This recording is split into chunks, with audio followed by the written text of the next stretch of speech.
Hello all. So after removing the head, what I found out, I'm gonna wipe it clean just to show you. There's a oil.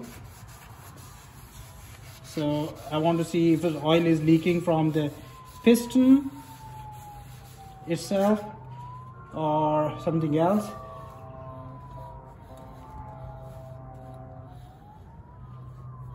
Okay, and this one is, if you notice, if I press,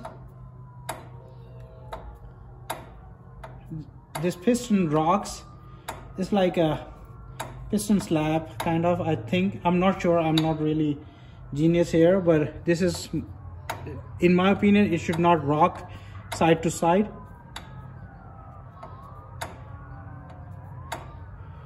So this one, and it has a lot of pits on the piston itself. Looks like something went inside and someone started, so that is the problem.